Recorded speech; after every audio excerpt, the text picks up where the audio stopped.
Good evening, and welcome to another episode of America in Black and White. Tonight we have a special guest, Mr. Adrian Havelock. Mr. Havelock is a specialist when it comes to sales and entrepreneurship. Let me tell you guys a little bit about him. He's the Caribbean's #1 master sales trainer, author of 2 books, certified BMW Group trainer with the BMW Group. He's a speaker and he's an entrepreneur. Ladies and gentlemen, Mr. Adrian Havelock. Welcome to the show, sir. Thank you, Charles. Thank you for having me on the show, and hello to everyone. Well, I appreciate you for being here. Is there anything else you'd like to add to your bio?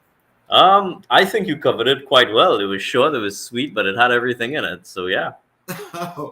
So I guess that we'll just dive right on into this. Can you tell us, when it comes to sales, why did you decide to go into the career field of sales? Um, it's an interesting thing. When I finished high school, I was looking for a job because to me, I wanted to start working. I wanted to start making money. And it so happened that one of the companies I applied to get a job was at the local dealership of BMW in my country in Trinidad. And fortunately, it was a brand that I always admired. And when they called me for the interview, I was so excited. I went to that interview with a lot of energy and excitement, and I met with the managing director, the branch manager, the HR manager as well. And they all interviewed me at 19 years old. And it seemed as though I succeeded in that interview because they gave me a chance. Although the requirements were that you needed to be at least 25 years old for the job. I was 19, and I guess they gave me an olive branch, and they say, "Here, Adrian, we're going to try you out and see how it works. We love how you conducted yourself in the interview. There you go." I took up the job, and within the first 2 years, I was in the top 3 in sales in the brand. So that is actually how I got into sales. It was just a chance that was taken on me with a brand that I loved. Oh, wow. Yeah. And so are they the only company that you've ever worked with when it comes to sales? No, actually, they're not. But it was the foundation for my career. So I lasted there for about 6 years, was in the top 3 in performing in sales at the company. And then eventually one of my own clients who bought quite a number of cars from me at the time, wanted to hire me as operations manager to train his staff and work with his team. And I went there and I worked with him just for over a year. And that's when I decided, you know what, I want to step out and do my own thing. Um, I'm really good at sales, but I want to continue working with clients at the same level I meet with when I was at BMW. And I said the one thing that they would require would be some kind of, work or product that would suit their businesses. And I'm like, I could do training because I'm already unofficially doing it. I even unofficially did some of it when I was at the BMW in sales. I could probably provide that as a service to these guys. And I called them up, a couple of them who I've already had a good relationship with. They were a good client of mine. They had businesses. I said, hey, you want me to train your staff to sell the same way I convinced you to buy your BMW? It was an easy yes. It was an easy sale. And they said, yes, come do it. I want my staff to work with customers the same way you worked with me because they enjoyed the experience. And I think they enjoyed it mainly because I enjoyed the experience of, facilitating and helping them with their products and, the sale overall. Oh, wow. So so I'm assuming then this is how you first got started in the sales. Yeah. But and so just with that drawing you to the field as to you just liking BMW, could you share a pivotal moment in your sales career that significantly influenced your approach or perspective? A particular moment was when I had a client of mine. He was driving down the freeway, and this was about 10 p.m. at night. And he called me with a concern. He said, Adrian, I'm hearing a really unfamiliar sound coming from my vehicle. And while he was talking, I could have hear it through the phone. It was just sounding like this while he was driving down the freeway. And he said, Adrian, I'm taking my time. I'm not driving too hard, but my wife is in the car with me. and I'm not far from home. How can you help? I told him, I said, you know what? I'm not far from your home either. I'm about 10 minutes away. He's good. He said, I'm also about 10 minutes away from the other direction. So we said, we'll meet at home. When I went to his home, I got there like 2 minutes before he did. When he pulled up, he his tire was shredded, but it was run flat tires, which means the tire didn't go flat. It just had no air and it was shredded. And the piece that was shredded was hitting against the vehicle, the fender, the wheel well. And when he got there, I was like, I'm so happy that you made it home safe. Because of the fact that you had this particular feature in the vehicle, because you had that run flat tire, you were able to make it home safe. You did not have to stop at the side of the freeway at 10 p.m. in the night with your wife in the vehicle and call me for help or call an emergency service crew for help. You were able to make it home in time. You were safe. And that particular moment, when I could have seen it in his eyes, was a sign of relief. Made me believe that, okay, helping people, helping the customers was a significant factor into, I guess, succeeding, because he felt relief. He felt good. He recommended other people to me to do business. He said, do business with Adrian. It wasn't about do business with the company. It was do business with Adrian. And that in itself solidified. That was the moment, I think, solidified that, helping people is the way to go when it comes to succeeding. Not just in sales. I think it's in everything. Entrepreneurship, everything. So when it comes down to the technique that Yeah. you use when it comes to sales, tell me, how can you make that expansive across many different spectrums? Let's say if you wanted to just make this from I don't know, could you consolidate and make it the same with admin and business as you do with sales when it comes to the techniques that you use? I think so. The key thing about sales is the ability to listen, right? But the only way that you could listen is if you ask questions. And if you ask questions, there's a way in which you need to ask the questions that would give you vital information. You're not just going to ask random questions that doesn't have a flow. It's going to have a purpose behind these questions, but it will be so conversational and so relaxed with the customer. If you ask the right questions in the right way, you'll get the right answers. Those pieces of information are the important pieces that would help you understand how it is your product or service that you offer could work with them, could help them improve, help them get out of a bad situation, or just help them make a good situation even better. But you can't go in there and just try to sell your product, try to sell this item, just by going in and pushing and giving them a set of information and saying, these are the benefits of the product. You need to work with this. This is going to help you. That type of lecturing is not going to influence people who want to do business with you. You have to take it from a consultative approach. You have to look at it from the ability to ask questions, listen, and then help, provide assistance, try to find a solution together with the customer. Basically, work with that customer. And I think that is the important thing to make that happen. Now, I can tell you that, based on what you just said, I can tell you that that's kind of like an experience that I had when I purchased my last car. Right. Well, actually, with my last two, shall I say, because, it was like, as you say, people running, they trying to push this sale on you, I'm not really that kind of person. I don't like that. Yeah. So now what I've decided to do is just whenever I go to a dealership now, I try not to have that interaction. What I do is I go and I just say, hey, write this up for me. I take it to my credit union, get a check, come back, bring the check, and I get the car. Right. I don't need all that other stuff. No, that is good. That is good. It shows that you're one of the customers who've already made a decision. But you've made that decision because you went and you did your research. You've researched, you've narrowed down your options, and then you finally come to the conclusion, this is the one I want. And you go in there and you buy. Nobody sold it to you. You just went in and you buy.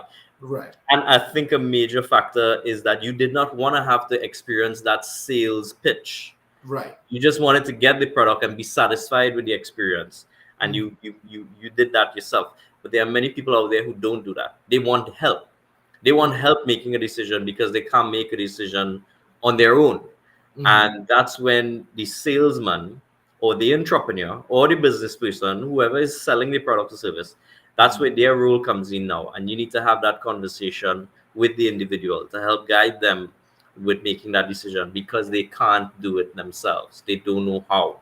They may have an idea of a direction they want to go, or product or car, let's say, that they want to purchase, but they Mhm. might not be sure of what is the exact model or the features that they want or the package that they want to get or the Mhm. or the or the budget that they want to fall into, right? And Right. that's where people like us, the salespeople, the entrepreneurs, the business owners, the small business owners, right? We need to be able to help them make that decision, not push them to buy, Mhm. because you may push somebody so much that you push them away from your business. Exactly. You're exactly right. What strategies do you find to be most effective in building and maintaining client relationships in a B2B context? In this modern day and age, the year is 2024 right now. Maintaining that relationship isn't much about picking up the phone and calling clients anymore, because Mhm. now the way businesses are evolving, you don't have a couple hundred clients. Sometimes you have a couple thousand clients. So it's very difficult to pick up the phone as a salesperson and call every single one of them. Hey, I'm just checking in, see how you're doing. No, it's very time consuming, and then that's going to take away from you getting sales. Mhm. So the best way to maintain that relationship is to make sure that your presence is always felt. And how do you make your presence always felt? A lot of times people spend it on their devices. They're consuming content on social media, they're consuming content on Facebook, TikTok, Instagram, LinkedIn, Twitter, right? So Mhm. because they're consuming content, that's where their attention is, that's where they are. You need to go where they are, and you need to basically show up. Mhm. When you show up and they see you, you may be creating content, posting something, but they're seeing you, they're hearing your voice, they may be watching, if not the entire piece of the video content that you create, just a piece of it. The Mhm. mere fact that that happens, the rapport stays, the relationship is maintained, and Mhm. you stay at the top of mind. So I create content. I do a lot of that on LinkedIn, because LinkedIn is one of the platforms I tend to do a lot of business with. I think it's very important, especially from a B2B perspective, Yes, right? sir. Creating that content and people seeing my videos. I'm not calling it, mind you, they could be a client who purchased from me already, but I'm not calling them to check up and see how things going.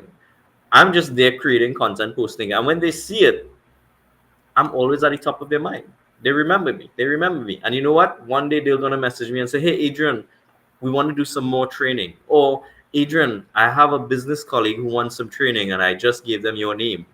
Mhm. But that happens because I'm creating content, putting it out there, and it is a form of keeping and maintaining a relationship with those clients. It's the same way as your email blast goes out to your database. All Right. of that is maintaining the relationship with the clients. But I recommend doing a lot of videos. So even if you do an email blast, send a link for a video. And Mhm. that video, when they see you, they hear your voice, it's more personalized than just reading a text. And I think that that is the way we need to do it nowadays. Oh wow. So has there always been like a particular concept when it comes to the B2B area of sales that is now different than what it used to be, or has it always been the same? It's changed. It's changed. I mean, I could tell you from the days of doing sales prior to social media, you're pounding the pavement, you're canvassing, you're doing cold calling, you're going door to door, or you're sending mail outs and letters and flyers through the post, right? um Now, because of the social media platforms that we have, because of the internet, the world wide web, the way it's evolved, you can have a greater reach. And with that greater reach, you maintain the relationships, you gain new customers, new perspective. But the important thing is that instead of you doing it the traditional way and just trying to sell your services, You're actually creating content that is valuable. So what is different now is that you give the value upfront. You show the value. So for example, I may do a video on a particular sales tip. I could talk about when you're having a meeting, right? You should ask questions in a certain way. And I'll give you a tip, and then I'll tell you at the end of the video, which could just be a minute long, go and try that with your client, right? And a salesperson may see that and think this is useful information.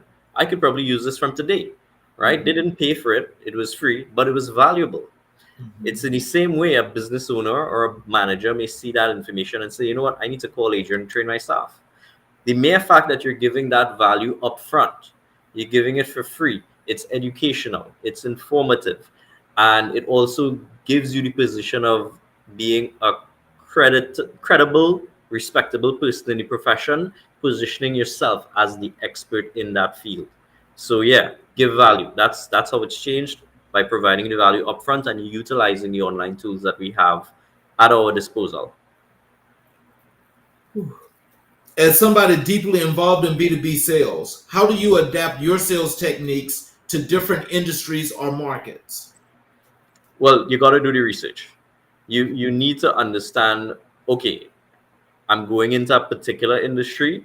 How do they do sales in that? And how do they respond to salespeople in that industry? And what is the process to get a client on board in that industry?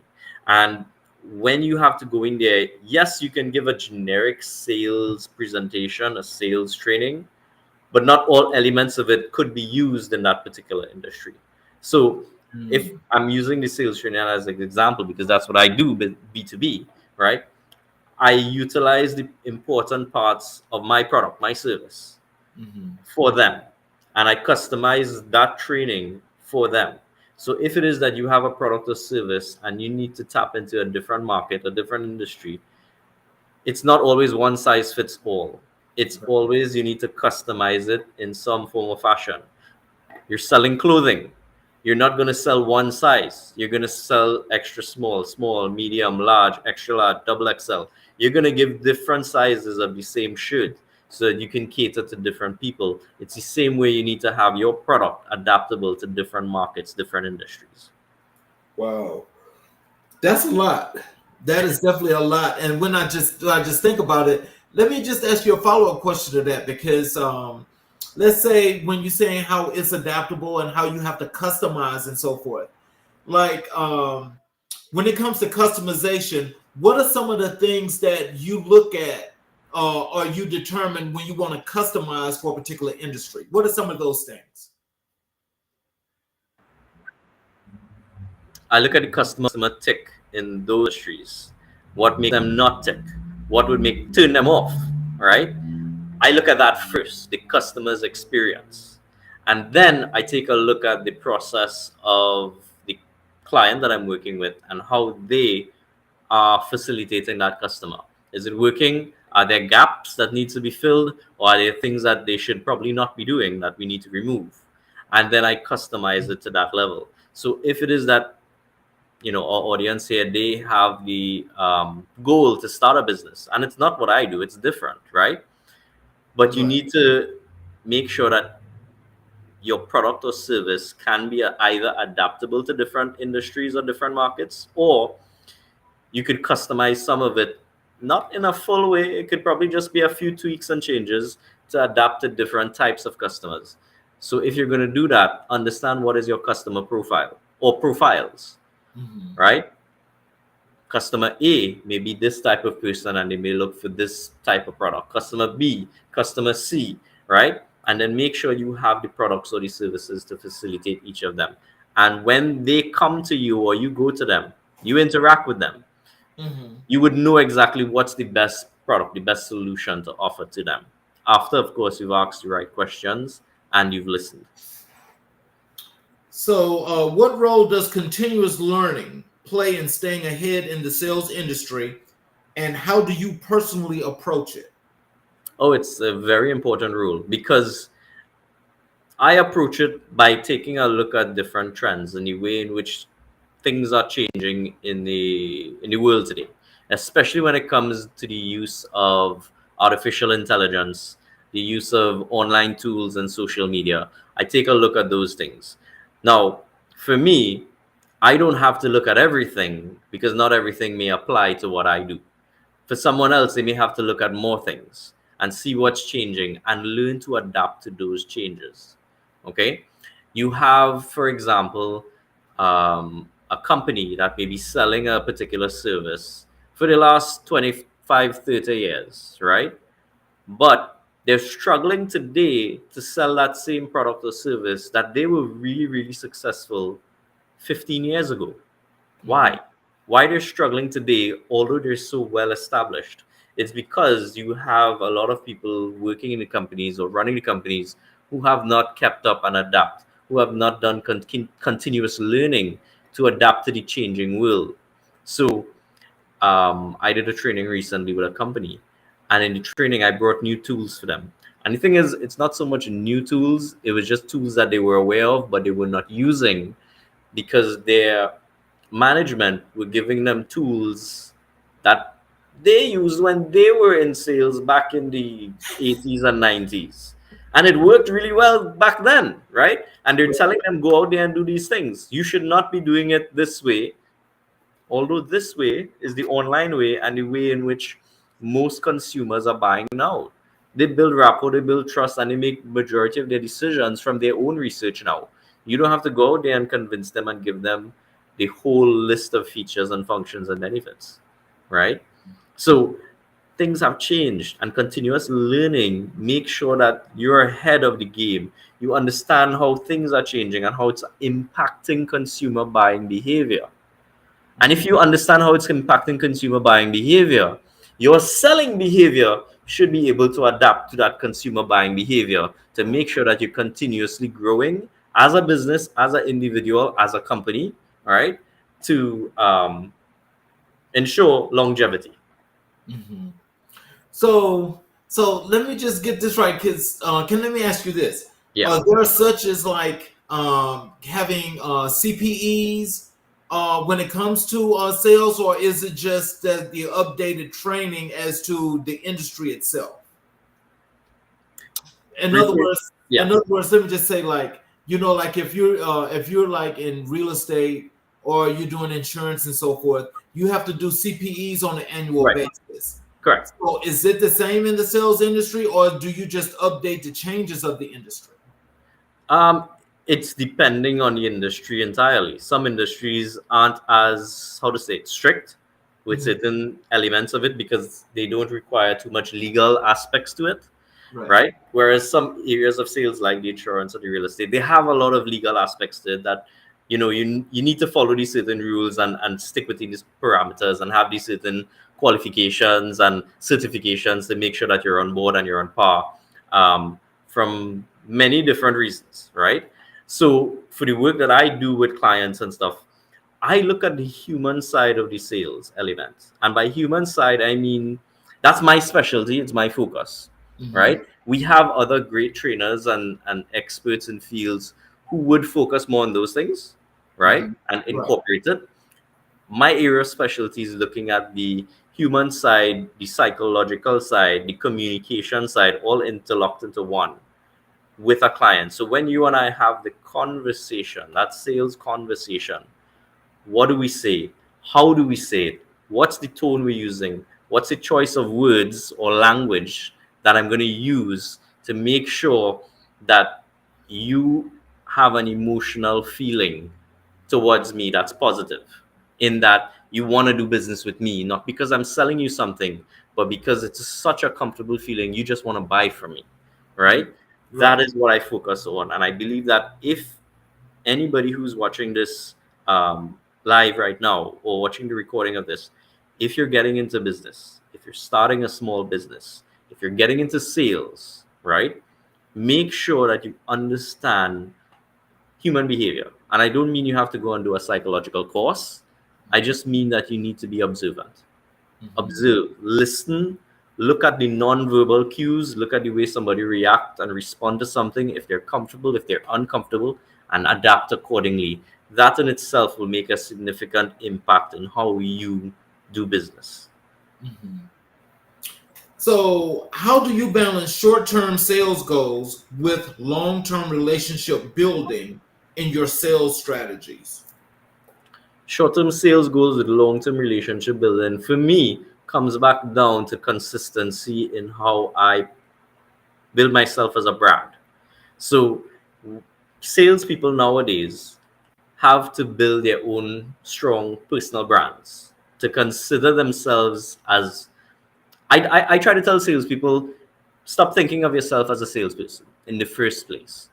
I start telling people, if you're a salesperson, you're gonna learn the product knowledge. You're gonna learn the industry anyways, right? Mhm. Consider yourself an expert in that industry. And when you consider yourself an expert in that industry, you think like one, you act like one, you move like one, you do everything like an expert. And when you are consistent with that mindset, Mhm. you can also be consistent with the content that you create.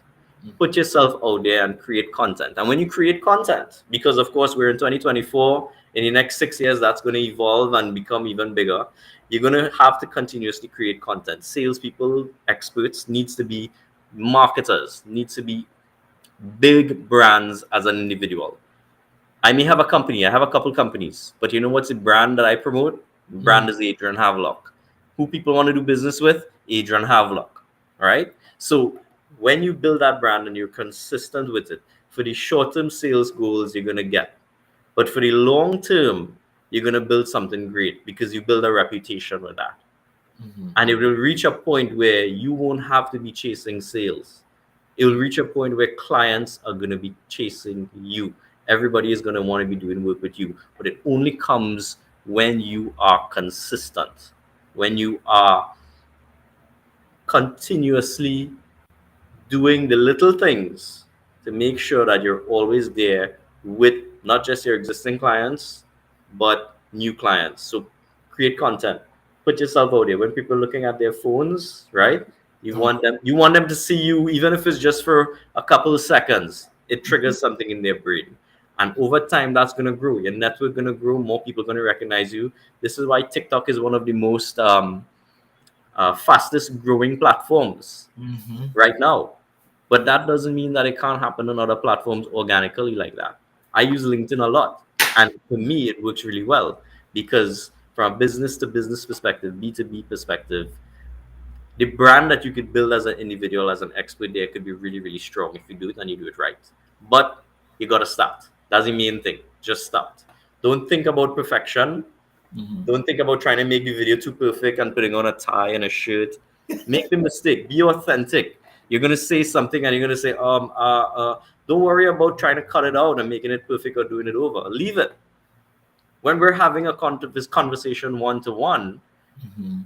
we're not studying if we're making a mistake, if we slip and we say a different word or partially say a word or mispronounce a word. We're correcting it in the moment and it's authentic.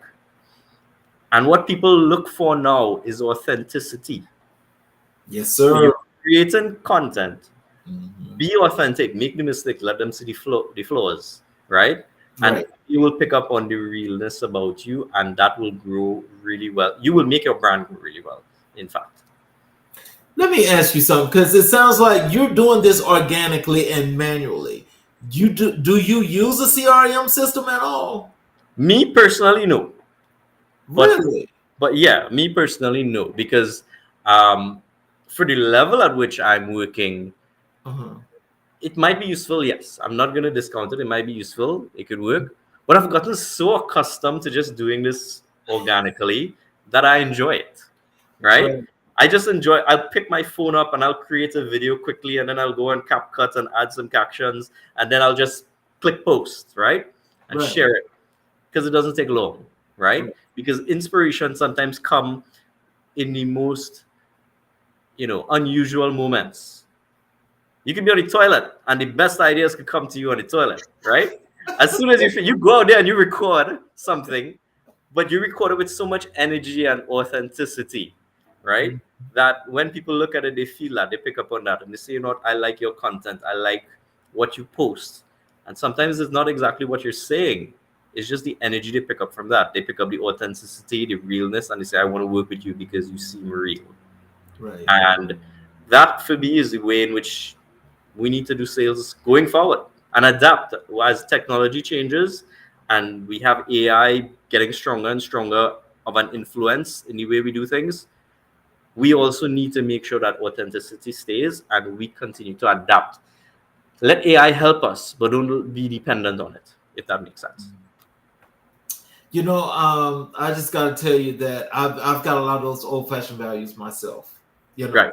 I mean, and like, there's a lot of times that there's a lot of stuff electronically that I do, but I try my best not to use it. But now I'm finding myself like rolling over to that. But I asked that question because it's kind of like I was feeling that because I can rely on me to do those things. You know what I'm saying? Yeah. Like, oh, you do that. I can rely on myself to do those things. But just wanting to be adaptable is why I was asking that question because so many people now and so many businesses are using CRM systems. Yeah. And a lot of them are not easy because you have to like roll over into this whole different category now.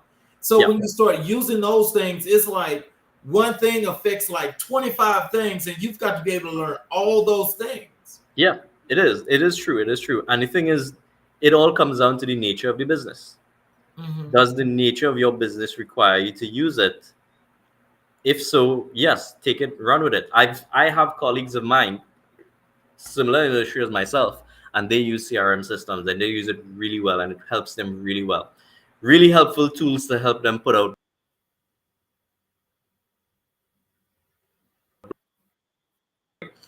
And Okay. I see the benefits of it working for them, right? Maybe if I start using it myself, it will help me. I don't know. But I've grown to like my flow and my process so much, right? That it works. Does it mean that I'm going to stick with it? No, because I know at some point I will have to adapt again and evolve as technology goes on. So, yes, I may have to pick it up, right? Right. My Right. business may be at a good level right now as a trainer and speaker providing services throughout the Caribbean and the US. But does it mean that I'm going to stay at this level? No. I'm going to continue doing this. My brand is going to continue growing. And as I continue growing and I get more clients on board, my brand build more, yeah, I may require using these CRM tools to Okay. an extent where, okay, I need help, right? Mhm. So maybe I'm not there yet. Could you describe a challenging negotiation you faced in your career and how you navigated it successfully? I had a client. Oh, this one. A good thing you asked me that question. This one was it was a in the moment scenario where I was talking to a client, and the way the conversation was flowing, it was different from how I would normally do my sales flow. But as a expert, you need to know how to adapt in the moment, right? So think on the fly and then make a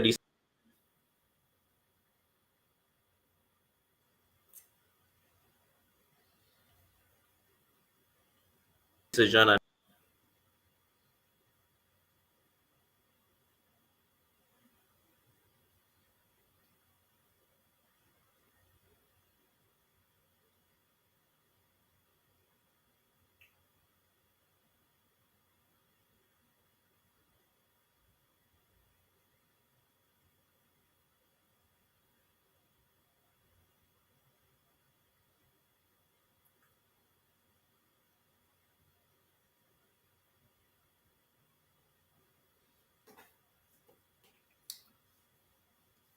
Your internet is got you frozen.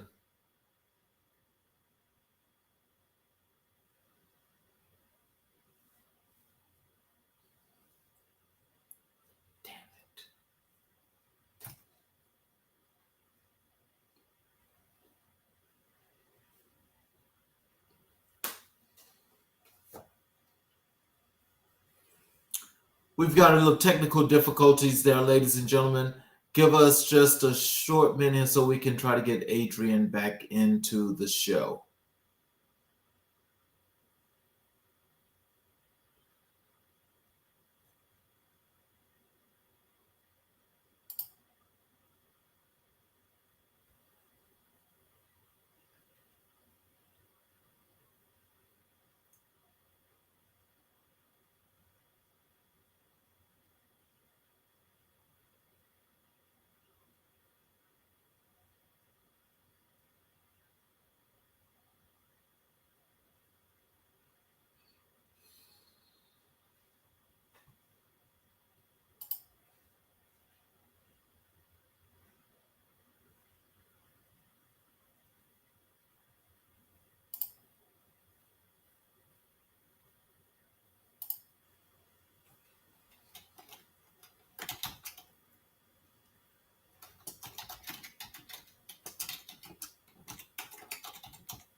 Hello, sir.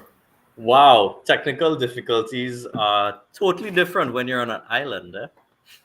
Well, that's okay. I'm glad you were able to get back on. I So appreciate as you were saying, your internet it was kind of like it was having you going in and out, so it was kind of like freezing a little bit. But see, right. like now you're like back to 100%.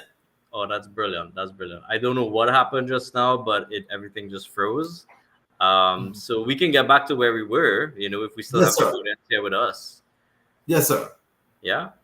All right. Yes. All right. So what was the last question? Where was I? You were talking about when I was asking you to describe the a negotiation you faced in your career and how you navigated it successfully. Oh, okay. Oh, this one I was talking about went to a client, and the flow of the meeting was different from how I'd normally use my flow, but you had to adapt in the moment. And the particular client in the conversation eventually said, "Well, Adrian, what's the cost of this project? What are we going to work with?" And in the moment, I already had an idea of what it was, so I told him, I said, "You know what? This is what the price is going to be like."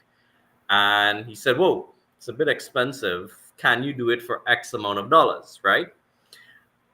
In the moment, I had to make a decision. Do I tell him, no, we can't do it for that amount? Or do I accept his offer and take it because, hey, I'm getting a sale? That particular moment, I made the decision to tell him, I can do it for you for that price that you want, but you're not going to get A, B, and C.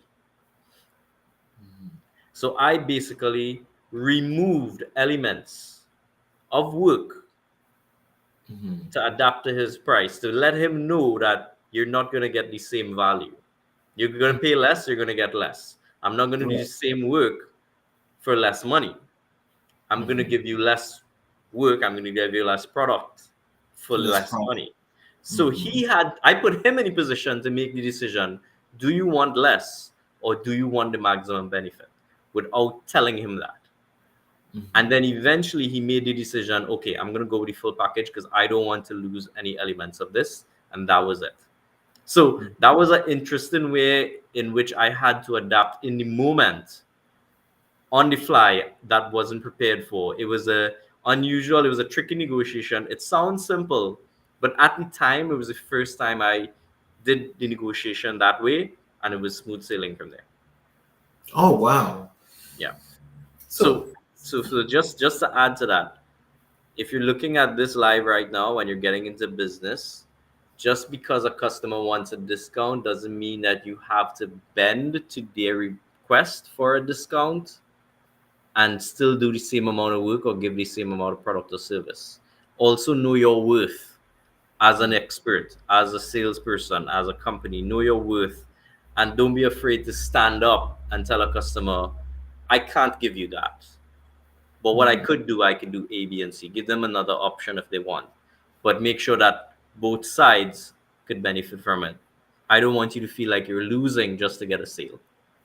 Mhm. So in teaching entrepreneurship, what are some common misconceptions you encounter and how do you address them? Hmm, that's an interesting one. Um,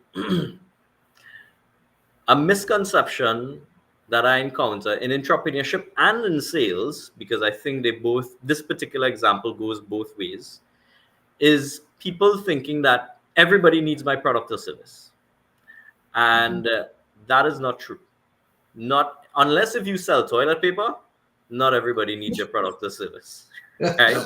You need to create a client profile, identify who's the ideal client, understand where to find these ideal clients, and then go there and sell to these ideal clients. Eliminate the need of having to talk to everyone you know to try to sell them what you have.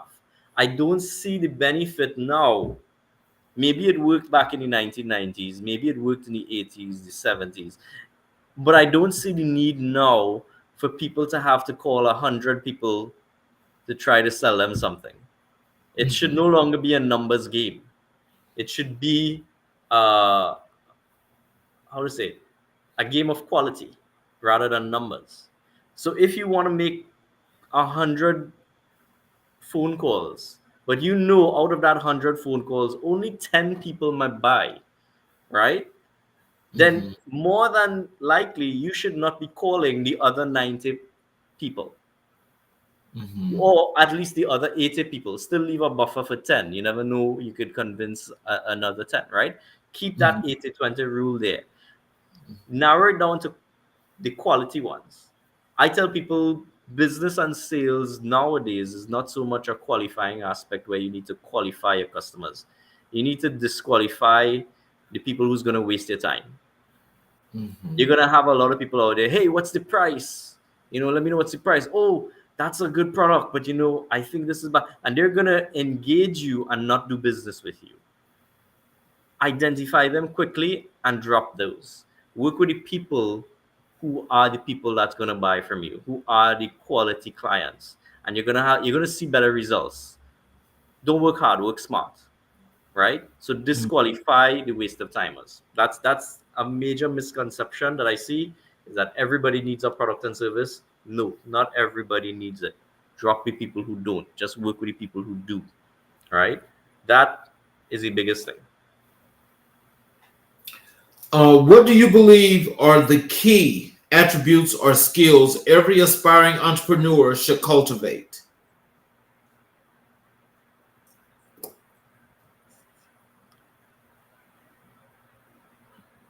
A drive to succeed and do better. Mm-hmm. Unless if you want to grow, you're not going to grow. Unless if you want to adapt to the changing world that changes by the minute, you're not going to adapt. You're not going to keep up.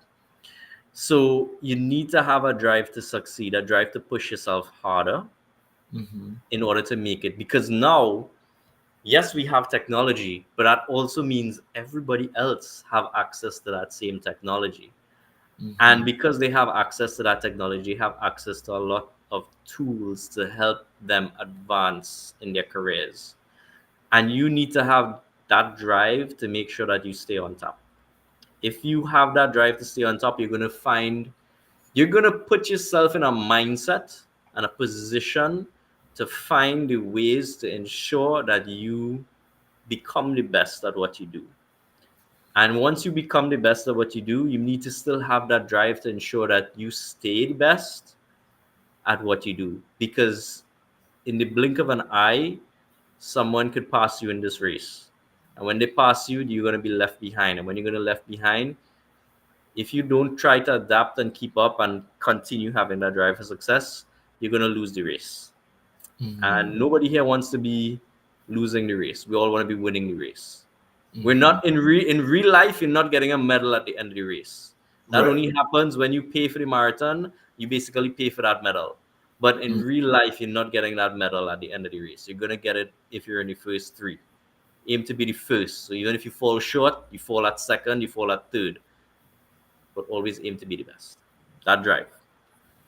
So tell us this. In getting into this, especially from the entrepreneurship perspective, what should your mental be like?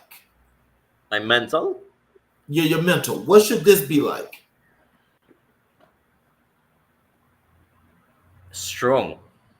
Because you're going to experience a lot more downtime, a lot more slow times, a lot of times where you're not going to make money, a lot of times when you're not going to figure out how you're going to pay your bills, a lot of times when you're going to question yourself on, did I make the right decision?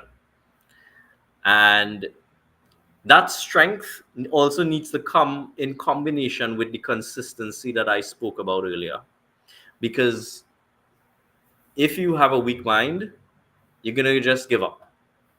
But if Mm-hmm. you have the drive to succeed, you have a strong mental capacity, and you remain consistent at what you do. And that, let's just say, it's creating content, creating postings, marketing yourself, building your brand, ensuring that you're putting yourself out there and people seeing you, and you just stick with it. My former principal in high school used to call it stick to itiveness. If you have some stick to itiveness, it's going to pay off. It's not a sprint, it's a marathon. So Mm-hmm. if you ensure that you stick to it, you remain consistent with your pace, with your cadence, and you continuously keep pushing and pushing, you're gonna run and you're gonna finish that marathon. So, how do you encourage innovative thinking and risk taking among your students or mentees interested in entrepreneurship?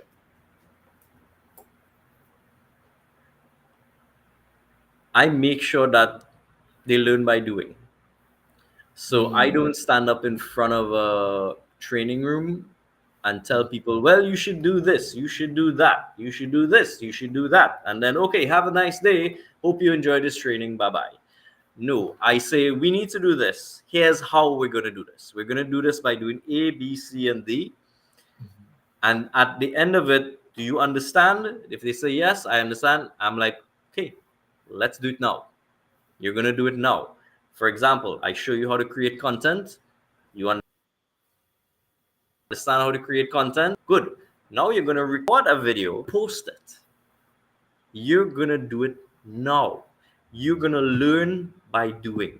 Experiential learning is the way to make sure that you create good habits and that those habits stick with them. Because if they make a mistake that they probably shouldn't be doing, right, but it's genuine mistake, then it teaches you what not to do. But if you have not tried and failed,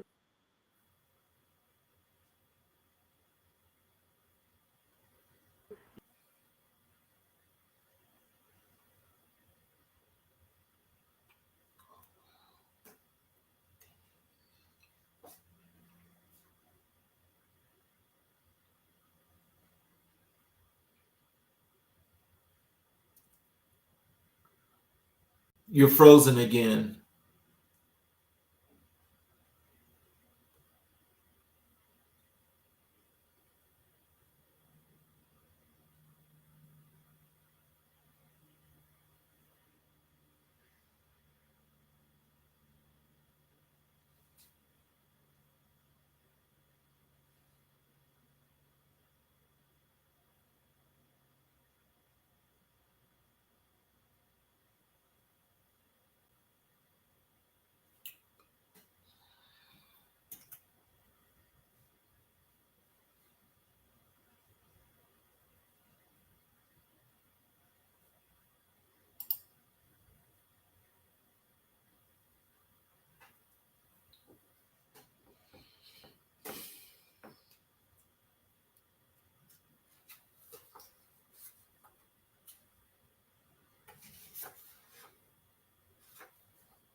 ladies and gentlemen, we could not get um, Adrian back. We've got some technical difficulties, that's going on where he is. So we will reschedule the show, and we will make that a part two as to what we started here. So thank you all. I appreciate you for your time. Please, for those that are watching on the YouTube channel, please subscribe, hit the notifications button. But we will definitely get Adrian back, because this was actually a really good show and helping people who want to get into sales and entrepreneurship. So we will see you guys next time, and I will post